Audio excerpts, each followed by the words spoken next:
Assalamualaikum warahmatullahi wabarakatuh. Selamat datang kembali di mata kuliah manajemen kompensasi. Kali ini kita sudah sampai ke video ketiga ya, di mana materinya tentang job evaluation. Kemarin kan saya juga sudah menjelaskan tahapan manajemen kompensasi ya. Alur kompensasi itu dimulai dari job analysis ya, analisa jabatan yang nanti akan muncul atau menghasilkan job description, job specification, job standard, dan seterusnya. Lalu tahap berikutnya adalah job evaluation. Nah, job evaluation yang akan kita pelajari pada video ketiga ini adalah job ranking dan job grading. Mungkin untuk durasi video ketiga kali ini tidak akan terlalu panjang karena selebihnya saudara saya berikan tugas sebagai latihan ya, saudara melakukan job ranking dan job grading. Jadi, seperti yang telah kita ketahui ya, bahwa evaluasi jabatan itu nanti akan ada metode yang disebut sebagai metode kualitatif dan ada metode kuantitatif. Nah, ya, video ketiga ini kita akan membahas yang metode kualitatif, yaitu job ranking dan job grading ya. Baik. Saudara, kalau kita lihat di sini, semestinya saudara perlu mengetahui dulu berbagai definisi dari evaluasi jabatan itu sendiri. Ini maksudnya evaluasi jabatan ya. Jadi kalau di sini saudara akan harus atau sebelum kita melangkah lebih jauh gitu ya terkait dengan evaluasi jabatan ini, kita coba bandingkan beberapa definisi dari para ahli ya. Kalau di sini dikatakan dari Armstrong nih ya, evaluasi jabatan itu adalah suatu proses gitu ya. Berarti suatu proses yang sistematis. Tujuannya untuk apa? Yaitu dia untuk mendefinisikan nilai atau ukuran relatif jabatan-jabatan di dalam sebuah organisasi. Jadi jabatan ini nilainya akan berapa gitu. Jabatan ini posisinya akan di mana gitu ya. Agar apa? Yaitu agar dapat menetapkan relativitas internal dan memberikan dasar untuk merancang struktur gaji atau upah yang adil. Menempatkan jabatan di dalam struktur dan mengelola relativitas pekerjaan dan gaji dan upah. Pada intinya, evaluasi jabatan itu adalah aktivitas ya, suatu proses yang kita sebetulnya kalau dalam kehidupan nyata itu supaya bisa menentukan seorang memiliki kemampuan apa, bisa menduduki jabatan apa dan bertanggung jawab untuk apa gitu. Sebetulnya begitu. Ya. Nah, ini prosedur sistematis untuk menentukan nilai relatif dari jabatan-jabatan. Nah, definisi lain ini singkat, padat, dan jelas ya. Prosedur ya, suatu proses gitu, prosedur, suatu tata cara yang sangat sistematis, berarti ada langkah-langkahnya ya untuk menentukan nilai relatif nilai dari suatu jabatan-jabatan gitu ya. Nah, seperti itu. Kemudian ada juga definisi dari Mondik ya. Dia mengatakan bahwa sebuah proses katanya sama berarti ya, evaluasi jabatan ini sering dikatakan sebagai sebuah proses yang menentukan nilai relatif sebuah jabatan dalam hubungannya dengan jabatan lain gitu. Apakah jabatan ini lebih baik tingkatannya dari jabatan lain atau tanggung jawabnya lebih besar daripada jabatan lainnya atau lebih kecil dan begitu seterusnya. Sehingga kita bisa menentukan, misalkan sekretaris itu posisinya ada di atas bendahara gitu. Bendahara posisinya misalkan ada di bawah apa gitu dan begitu seterusnya. Yang mana nih yang terpenting susunannya? Nah, seperti itu ya. Itu definisi dari evaluasi jabatan. Tujuannya untuk apa? Tujuannya itu adalah untuk yang kemarin kita sudah bahas, ada internal equity dan external equity ya. Nanti saudara coba pelajari lagi nih. Menciptakan konsistensi atau keadilan internal dan konsistensi atau keadilan eksternal dalam pemberian kompensasi atau balas jasa. Saudara tentunya masih ingat ya bahwa konsistensi internal itu adalah berkaitan dengan apakah si karyawan menerima upah gitu ya atau gaji dibayarkan kepada dirinya sesuai dengan input gitu ya, sesuai dengan input yang dia berikan kepada perusahaan gitu ya. Dan dibandingkan dengan pekerjaan yang ada di dalam organisasi tersebut, pekerjaan lain gitu ya. Lalu kalau konsistensi eksternal ini berkaitan dengan apakah si karyawan ini layak gitu ya atau sesuai menerima gaji misalkan ya dibandingkan dengan jabatan yang sama di perusahaan lain atau organisasi lainnya seperti itu. Sebetulnya itu tujuannya ya, tujuan besarnya untuk mencapai keadilan internal dan keadilan eksternal. Namun di sini ada hal yang lebih spesifik lagi daripada tujuan. Sasarannya apa gitu? Sasaran utamanya yaitu untuk kepuasan pekerja dan atasan terhadap imbalan yang dibayarkan. Jadi di sini evaluasi jabatan juga mengukur ya mengukur nilai atau harga jabatan dilihat dari aspek administratif ya, di samping aspek ekonomi ya. Sasaran utamanya adalah kepuasan kerja gitu dari evaluasi jabatan ini. Kalau misalkan udah ada evaluasi jabatan, harapannya sih seseorang dengan jabatan tertentu diberikan upah yang layak dan adil gitu ya, karena sesuai dengan tanggung jawab dan tugasnya. Seperti itu. Itu tujuan dari evaluasi jabatan. Lalu di sini peran peran evaluasi jabatan itu sendiri di sini ada beberapa ya. Kalau kita lihat ini merupakan suatu alat. Jadi evaluasi jabatan itu bisa dikatakan sebagai sebuah alat yang efektif untuk menentukan hubungan internal dari berbagai jabatan gitu ya. Jadi dia nanti kalau misalkan posisinya sekretaris, misalkan koordinasi dengan apa gitu, lalu bagaimana kira-kira gitu pengkompensasiannya.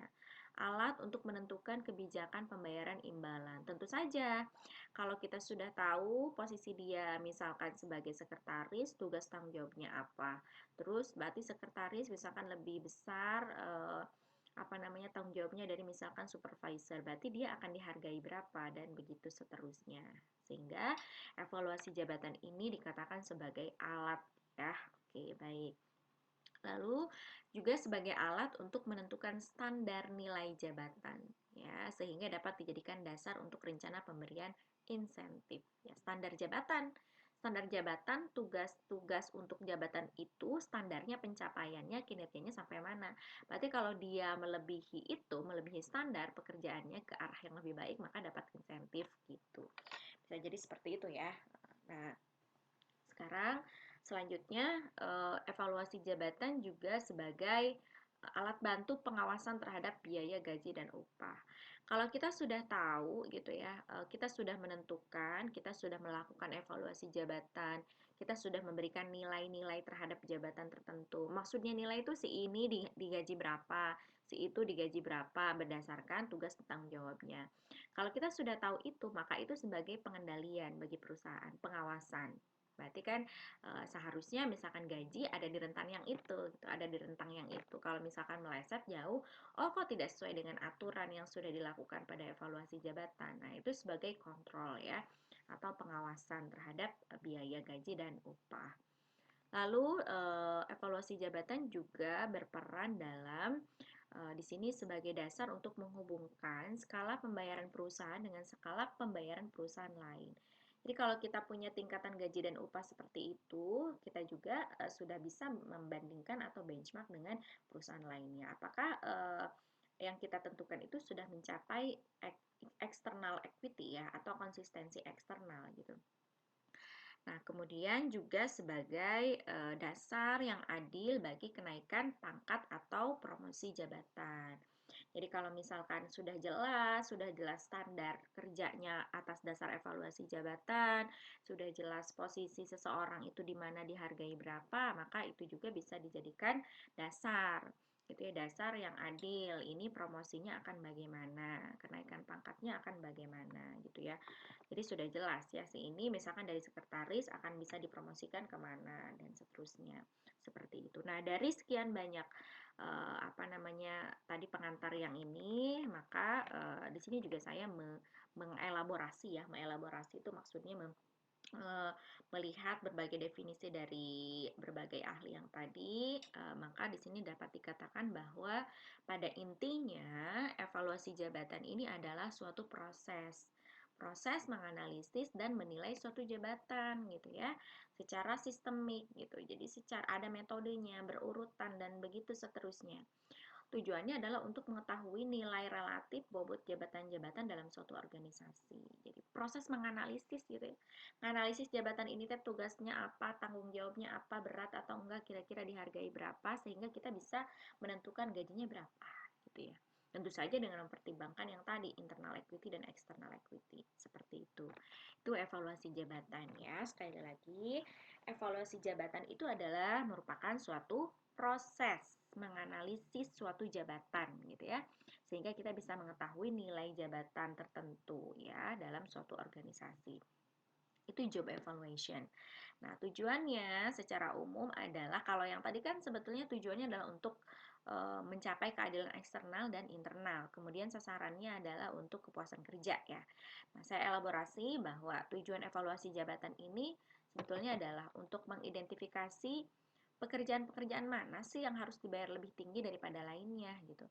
Dan juga menentukan besarnya upah diferensial antara dua pekerjaan gitu. Jadi mana sebetulnya yang bisa dibayar lebih tinggi? Kalau supervisor sama bagian administrasi, mana yang seharusnya dibayar lebih tinggi gitu ya? Kalau misalkan supervisor dan misalkan sekretaris, kira-kira selisih upah diferensialnya berapa? Nah, itu. Jadi upah diferensial itu selisih misalkan ya antara upah si sekretaris dengan si supervisor misalkan seperti itu. Itu ya. Tujuan evaluasi jabatan itu akhirnya pada intinya adalah untuk menentukan siapa yang dapat upah lebih tinggi daripada yang lainnya, yang dapat upah lebih rendah daripada yang lainnya, dan begitu seterusnya. Nah, di sini ada langkah-langkahnya dalam mengevaluasi jabatan ya.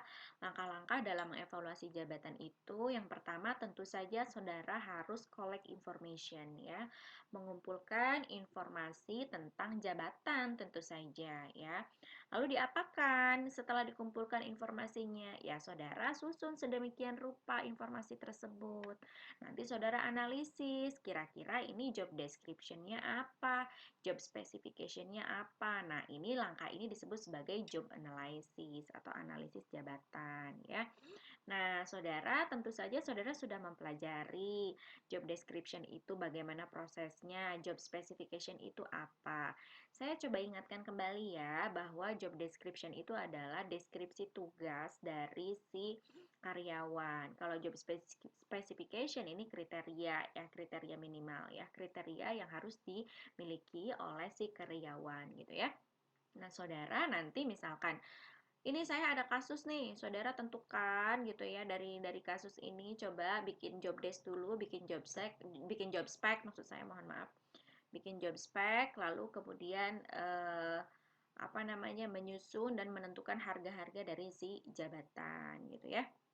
Nah, saudara, seperti itu. Jadi, langkah pertama, saudara mengumpulkan informasi dulu tentang jabatan itu, lalu menganalisisnya, kemudian menentukan gitu ya, job desk dan job spec-nya. Nah, seperti itu. Lalu berikutnya, menetapkan nilai relatif dari masing-masing jabatan ya, dengan berdasarkan job desk dan job spec yang sudah saudara tadi buat gitu ya. Jadi kalau misalkan sudah ada job desk dan job spec, bisa terlihat dong gitu ya, yang mana yang tugasnya lebih tinggi, yang mana yang jabatan yang mana yang memiliki, yang harus dimiliki oleh karyawan yang mereka harus memenuhi misalkan kriteria atau syarat tertentu. Misalkan untuk jabatan manajer, berarti syarat kualifikasinya itu misalkan ya, job spec-nya adalah pendidikannya S2 gitu ya.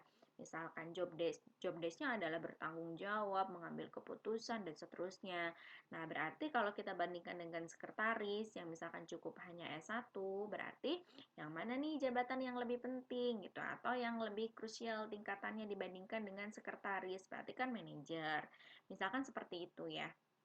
Nah, metode yang dapat digunakan adalah metode yang sifatnya non-kuantitatif dan kuantitatif. Jadi, dalam nanti menentukan atau melakukan analisis jabatan gitu ya, evaluasi jabatan ini nanti akan ada dua metode, yaitu metode kuantitatif dan metode kualitatif. Tadi ya, ingat kembali ya, langkah pertama, saudara harus collect information, mengumpulkan informasi tentang jabatan tertentu, lalu bikin job desk-nya, lalu bikin job spec-nya. Setelah itu saudara hargai itu gitu ya, berikan nilai untuk masing-masing jabatan itu gitu, yang mana yang menduduki posisi yang lebih tinggi daripada yang lainnya dan seterusnya. Seperti itu. Nah, sekarang metode kompensasi ini berdasarkan dari job evaluation, based on job evaluation, ada dua ya, ada metode non kuantitatif, ada metode kuantitatif. Nah, metode non kuantitatif yang akan kita pelajari hari ini yaitu ada job ranking dan job grading, atau kata lainnya adalah metode penentuan peringkat dan metode klasifikasi ya, job ranking dan job grading yang akan kita pelajari hari ini. Saya tidak akan menjelaskan detail-detail banget ya, karena saudara sekarang bisa banyak mencari, mengeksplor. Misalkan di YouTube tuh banyak banget proses job ranking, proses job grading. Mungkin bisa lebih lengkap dari apa yang saya jelaskan. Ya, coba terapkan metode pembelajaran self-directed learning ya di saat-saat seperti ini. Saudara bisa lebih banyak explore. Saudara mungkin bisa lebih banyak pengetahuan dibandingkan dengan saya dengan berbagai media yang saat ini gitu ya. Saudara kan generasi-generasi yang sekarang sebetulnya harus dinamis ya. Perubahan teknologi, bumi kita sudah tua, terus jadi banyak switch gitu ya. Saudara harus banyak inovasi gitu karena kita harus adaptasi dengan perubahan zaman yang bukan sebetulnya keinginan kita ya, karena zaman itu yang terus berubah. Sehingga saudara bisa banyak explore ya di luaran sana tentang job ranking dan job grading. Maksud saya seperti itu. Kalau di sini saya jelaskan ya metode yang dari buku gitu ya. Nah, saudara bisa explore dan kita diskusikan nanti ya. Lalu di sini ada metode kuantitatif ya. Kalau metode kuantitatif itu sudah jelas berarti kita akan menghitung. Itu ada vector comparison dan ada point system. Ini akan menghitung ya. Tapi kalau untuk job ranking dan job grading ini akan tidak menghitung ya. Ini kualitatif, betul-betul logika gitu ya, seperti itu. Nah, sekarang selanjutnya ini kita akan masuk ke job ranking ya. Nah, jadi job ranking di sini kalau kita lihat secara definisi, dia adalah metode evaluasi jabatan yang paling sederhana ya dibandingkan dengan metode lainnya. Job ranking ya, dan cocok untuk diterapkan pada perusahaan kecil dengan jumlah jabatan yang sedikit. Nah, jadi kalau saudara startup gitu ya, mencoba merintis usaha, misalkan nih Dewi Giska nih punya punya usaha, misalkan batuk setan ini, bakso tusuk pedesnya kebangetan, dengan beberapa karyawan yang masih sangat terbatas, boleh menentukan gaji karyawan dengan berdasarkan metode job ranking ini gitu ya. Jadi dia cocok untuk diterapkan pada perusahaan kecil ya dengan jumlah jabatan yang sedikit. Nah, saudara, metode ini tuh menilai tingkat kepentingan secara umum dari suatu pekerjaan, ya. Jadi ini penting gak nih pekerjaan ini? Ya itu berdasarkan kita aja, informasi yang kita peroleh aja gitu ya. Atau misalkan di perusahaan itu bisa benchmark ya ke perusahaan lain. Nah, metode ini menilai tingkat kepentingan secara umum dari suatu pekerjaan dan dibandingkan dengan yang lain, atau gitu ya, mengurutkan pekerjaan menurut tingkat kepentingannya. Tentu saja berdasarkan informasi yang tadi sudah saudara lakukan di awal, pengumpulan informasi itu atau analisis jabatan yang sudah saudara lakukan gitu ya. Menganalisis description-nya, job description-nya, job specification-nya, job performance standarnya, job standar kerjanya seperti apa. Kemudian nanti secara subjektif kan. Jadi nggak ada pedoman yang jelas. Misalkan saya bisa saja gitu ya menetapkan sekretaris itu posisi pertama, lalu kemudian berikutnya bendahara gitu ya. Tapi ada juga mungkin perusahaan yang bendahara dulu baru sekretaris, tergantung job desk dan job spec-nya. Tergantung kebutuhan perusahaan gitu ya. Jadi itu subjektif. Kemudian menentukan pekerjaan secara subjektif ya, pekerjaan mana yang lebih penting diurutkan dibandingkan dengan yang lain. Asal misalkan saudara punya alasan. Misalkan si A menentukan sekretaris itu lebih tinggi daripada bendahara, sedangkan si B menentukan bendahara itu lebih tinggi daripada sekretaris. Itu sebetulnya tidak ada standar yang jelas. Di sebuah perusahaan itu tergantung job desk dan apa yang dibutuhkan oleh perusahaan. Gitu, karena ini subjektif sekali ya, seperti itu. Nah, saudara, jadi job ranking ini nanti ada langkah-langkahnya ya. Tapi saya mau memberikan contoh ya. Tadi ya secara subjektif. Berarti kalau misalkan subjektif, dia misalkan mulai dari melakukan pengurutan pekerjaan misalkan. Kita urutkan dulu ya tingkat kepentingannya. Contohnya misalkan kalau di bengkel ada pekerjaan kepala bengkel, sekretaris, supervisor, masinis dan keamanan misalkan ya, ada kepala bengkel. sekretaris, supervisor, masinis, dan keamanan. Nah, dalam versi pertama gitu ya, penilaian jabatan yang berciri kualitatif itu adalah satu jabatan secara keseluruhan dibandingkan terhadap setiap jabatan yang lainnya, gitu ya. Nah, dibandingkan dengan setiap jabatan lainnya dalam perusahaan itu. Yang tadi yang sudah saya sebutkan beberapa jabatannya, misalkan kepala bengkel, sekretaris, supervisor, masinis, dan keamanan ya. Sehingga nanti akan ada urutannya atau peringkatnya gitu ya. Peringkat atau ranking dari jabatan yang misalkan paling ringan sampai ke jabatan yang paling berat. Ataupun sebaliknya, saudara bisa secara descending, bisa secara ascending ya. Nah, gitu ya. Misalkan ranking satunya sekretaris, ranking duanya misalkan ya arsiparis, misalkan ya arsiparis ya. Misalkan ya. Kemudian misalkan ranking tiganya supervisor dan begitu seterusnya. Itu tergantung dari job desk dan job spec yang saudara tentukan. Ya, seperti itu. Nah, di sini ya.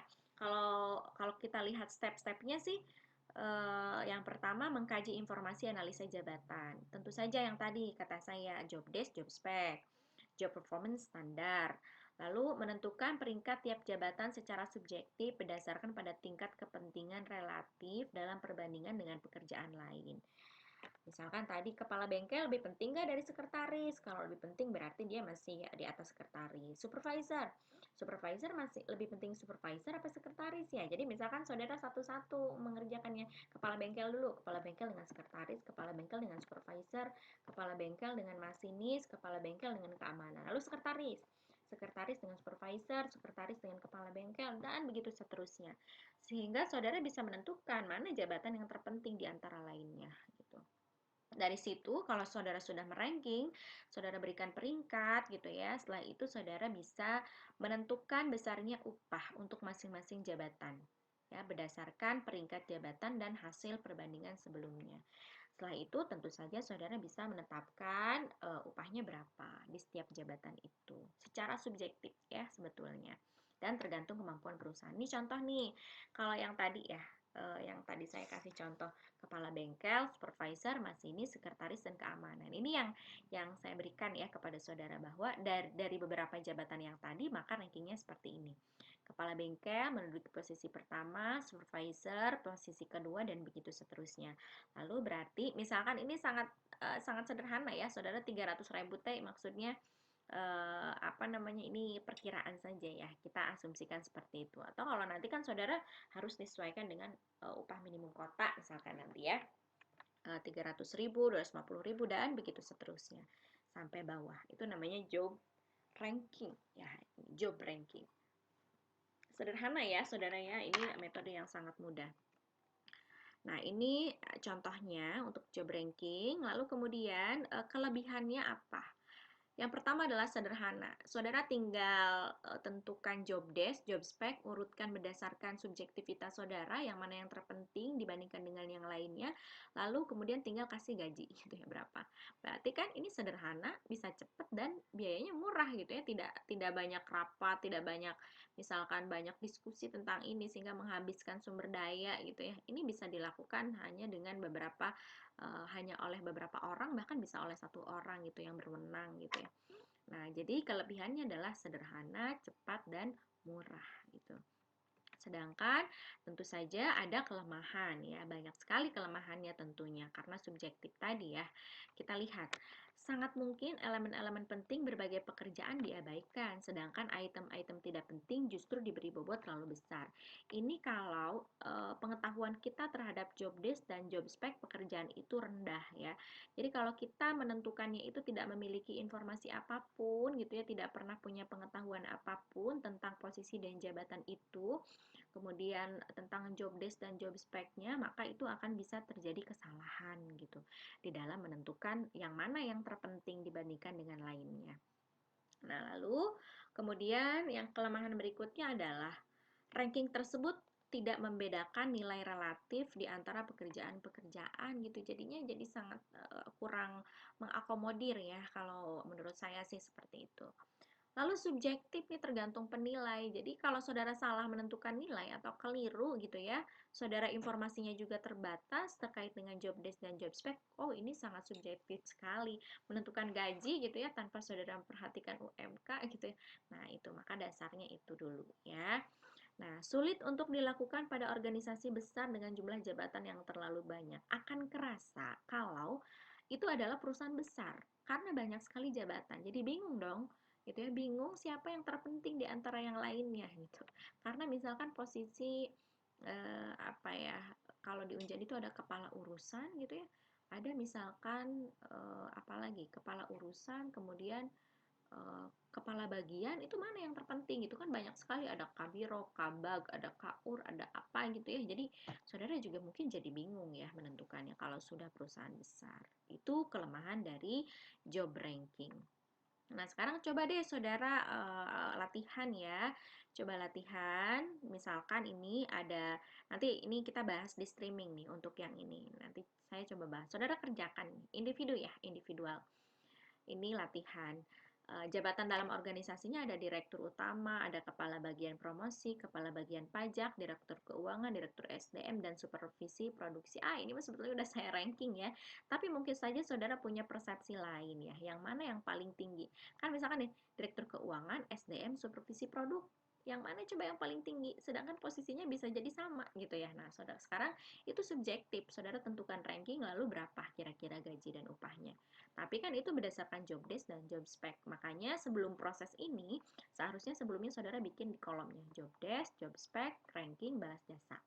Nah, itu saya serahkan kepada saudara ya. Jadi yang ini dikerjakan, nanti kita bahas pada saat streaming ya.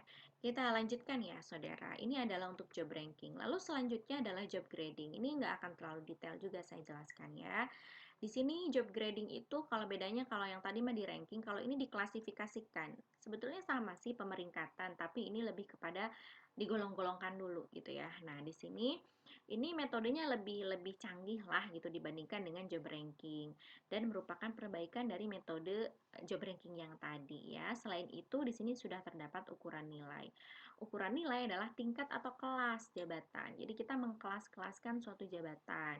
Kemudian, perusahaan menyusun deskripsi-deskripsi standar untuk kelompok-kelompok atau kelas-kelas pekerjaan yang akan digunakan untuk menilai pekerjaan-pekerjaan yang ada. Jadi, kelompok satu, misalkan kelompok kepala bagian, misalkan ya, kepala bagian itu berarti harus punya tanggung jawab apa, ini, itu, dan seterusnya. Klasifikasi jabatannya harus seperti apa di kelas-kelaskan. Kalau yang tadi kan, kalau job ranking, saudara langsung aja ranking atas dasar kepentingannya yang pekerjaan yang satu dengan yang lain. Kalau misalkan pekerjaannya atau jabatannya sudah lumayan banyak dalam suatu organisasi, maka kalau di job grading ini akan dikelompok-kelompokkan terlebih dahulu, gitu ya, di kelas-kelaskan. Nah, di sini kita lihat pekerjaan-pekerjaan yang lebih penting dibayar lebih tinggi, tetapi ketidakakuratan perbedaan di antara kelas-kelas dapat mengakibatkan tingkat upah yang tidak tepat. Nah, kalau job grading ini kan kita bikin kelas-kelas dulu, baru deskripsikan, baru kita menentukan gaji dan upah. Tapi kalau misalkan ini juga sama, masih subjektivitasnya sangat tinggi. Kalau kita gitu ya sebagai penilai, kita salah dalam menentukan kelas-kelas atau menggolong-golongkan informasi yang kita miliki tidak cukup gitu ya, tidak mumpuni, maka kita kemungkinan akan bisa kurang tepat dalam menentukan kelas. Sehingga ini juga akan mempengaruhi balas jasa yang diberikan kepada karyawan. Itu menjadi tidak tepat ya. Seperti itu. Nah, ini prosesnya ya, job grading. Jadi kalau yang tadi, kalau job ranking dari job desk, dari job spec, langsung bikin ranking, langsung berikan gaji. Kalau proses job grading, ini sebetulnya sebelum ke kelas dan tingkatan jabatan, tentu saja saudara nanti akan memberikan deskripsi ya untuk setiap kelas ya. Yang pertama, menetapkan beberapa kelas atau tingkatan jabatan. Ada berapa grade nih? Misalkan 3 grade atau 4 grade. Lalu merumuskan karakteristik dari masing-masing kelas. Kelas 1 itu karakteristiknya bagaimana? Ini mirip-mirip dengan job desk dan job spec gitu ya, tapi lebih general gitu. Misalkan ini tugasnya lebih tinggi, kemudian spesifikasinya bagaimana dan seterusnya. Kemudian menetapkan nilai relatif suatu jabatan dengan cara membandingkan uraian pekerjaan atau job description dari kelas jabatan yang ada. Kalau kelas yang ini dibandingkan dengan kelas yang ini, kelas yang ini dibandingkan dengan kelas yang ini. Kalau yang tadi kan ranking yang dibandingkannya. Ini adalah kelas gitu. Kelas yang ini tingkatannya bagaimana. Nah, lalu setelah itu menetapkan tingkat gaji, mohon maaf, menetapkan tingkat gaji atau upah setelah mengetahui suatu jabatan pada kelasnya masing-masing. Setelah kita tahu itu ya jabatan apa masuk ke kelas mana, baru saudara bisa menentukan gaji ya untuk para karyawan. Seperti itu saudara kalau untuk job grading. Nah, tentu saja nanti di dalam job grading itu ada yang disebut sebagai deskripsi standar. Jadi setiap kelas akan memiliki deskripsi. Deskripsi standar ini sebagai pembanding deskripsi pekerjaan untuk menentukan kelas pekerjaan yang tepat. Jadi saudara akan membuat deskripsi standar ya untuk setiap kelas. Nah, contoh misalkan begini. Kelasnya ada 1, 2, 3, dan 4 ya. Ini deskripsi standarnya. Ini contoh dari saya ya, saudara. Nanti saudara bisa explore. Yang pertama, kelas yang pertama, pekerjaannya adalah sederhana dan bersifat umum, sangat rutin, dilakukan di bawah supervisi yang ketat, memerlukan latihan minimal dan sedikit tanggung jawab dan inisiatif. Berarti ini teknis, saudara. Kalau tanggung jawab itu lebih semakin ke bawah, biasanya tanggung jawab lebih kecil. Semakin ke atas posisi itu, maka tanggung jawab semakin besar. Kalau semakin ke bawah berarti semakin teknis, semakin ke atas semakin konseptual. Gitu ya. Maka ini contohnya petugas pengarsipan. Contoh misalkan ini ya. Kemudian yang job grade 2, memerlukan sedikit latihan, karyawan diharapkan bertanggung jawab dan kadang-kadang menunjukkan inisiatif. Ini tukang ketik, pembersih mesin gitu dan begitu seterusnya. Tingkatannya ada di bawah yang 2. Ini misalkan ini dari mana ya? Oh, ini dari misalkan bisa tingkatan tertinggi atau terendah ya. Grade 3, pekerjaan agak kompleks dengan banyak variasi dilakukan di bawah supervisi umum dan memerlukan tingkat keterampilan yang tinggi. Oh, ini grade-nya lebih tinggi dibandingkan dengan yang 1 dan 2. Lalu yang 4, karyawan bertanggung jawab atas keamanan dan peralatan menunjukkan derajat inisiatif yang tinggi dan begitu seterusnya. Ini contoh ya, sebagai contoh untuk saudara. Nanti saudara bisa lihat di PPT-nya. Jadi untuk job grading ini, saudara harus menentukan terlebih dahulu kelas-kelas pekerjaan, lalu saudara membuat deskripsi standarnya. Dari situ nanti saudara akan menentukan mana yang akan masuk ke kelas 1, kelas 2, kelas 3, kelas 4, dan begitu seterusnya. Nah, di sini tentu saja saudara ada kelebihan dan kelemahannya ya dari setiap metode. Di sini ada kelebihannya nih ya, masih dapat dikatakan mudah dan murah karena metode ini hanya memperbaiki sedikit metode job ranking, yakni dengan cara mengklasifikasikan jabatan-jabatan yang tadi ya. Kalau di job ranking kan langsung dikasih ranking 1, 2, dan seterusnya. Tapi kalau job grading, kita kelompokkan dulu ke dalam kelas-kelas tertentu si jabatan itu dengan menggunakan deskripsi standar. Nah, kelemahannya adalah sulit untuk menetapkan kelas atau tingkatan tertentu. Nah, ini kesulitan di dalam job grading. Sebetulnya lebih sederhana yang job ranking ya. Karena kalau di job grading itu kita harus mendeskripsikan deskripsi standar ini yang sulit gitu untuk membuat job grading. Lalu tentu saja masih bersifat subjektif. Deskripsi standar itu kan dibuat oleh kita sebagai penilai. Kalau kita tidak cukup informasi gitu ya, membuat deskripsi standar itu ya akan jadi kurang tepat juga gitu. Nah, sulit untuk diterapkan di organisasi besar dengan jumlah jabatan yang banyak. Nah, ini juga sama ya kelemahannya dengan metode job ranking. Seperti itu ya, saudara. Nah, sekarang itu saja sebetulnya kalau untuk penjelasan job grading dan job ranking. Sekali lagi saudara bisa explore gitu ya. Oh, aduh Bu Eka nih penjelasannya kurang detail gitu ya. Tapi ini sebetulnya caranya sangat sederhana gitu ya. Untuk job grading dan job ranking ini metode kualitatif di dalam melakukan evaluasi jabatan. Nah, sekarang tugasnya dikerjakan langsung pada saat jam kuliah ya. Ada tugas job grading nih. Tugasnya job grading. Kalau tadi job ranking yang tadi ya tugasnya saudara tinggal meranking yang tadi terus kasih balas jasa. Yang ini tugas untuk job ranking. Job ranking ini job grading. Nah, job grading yang ini. Nah, pada cafe honeymoon dessert gitu ya. Honeymoon dessert terdapat beberapa jabatan sebagai berikut ya. Ada manajer kafenya 1 orang, sekretaris 1 orang, purchase 1 orang dan seterusnya sampai cleaning service. Oh, ini juga termasuk di dalamnya tugas job ranking ya. Jadi saudara juga kerjakan yang honeymoon cafe ini, honeymoon dessert ini gitu ya, job ranking dan job grading juga. Yang pertama tentu saja saudara cari informasi, collect information ya. Mengumpulkan informasi dari suatu jabatan gitu ya, untuk manajer KP apa job desk-nya, apa job spec-nya, sekretaris apa job desk dan job spec-nya dan begitu seterusnya. Yang pertama saudara buatlah job desk dan job spec, lalu evaluasi jabatan dengan job ranking dan evaluasi jabatan dengan job grading. Dananya 70 juta silahkan disebar untuk gaji selama 1 bulan. Itu saja saudara yang dapat saya jelaskan di dalam video ketiga ini, singkat dan padat ya. Semoga saudara bisa mengerjakan tugasnya dan kita bisa diskusikan sama-sama. Jangan lupa kalau misalkan bisa gitu ya, dana yang 70 juta itu cukup untuk dibagikan kepada si karyawan yang tadi dengan mempertimbangkan UMK di daerah Cimahi misalkan ya. Kalau Bu ternyata nggak cukup 70 juta gitu ya, cukup-cukupin dulu aja, nanti untuk tugas selanjutnya saya gedein lagi ya. Terima kasih saudara atas partisipasinya, dapat menyimak video kali ini, semoga bermanfaat. Assalamualaikum warahmatullahi wabarakatuh.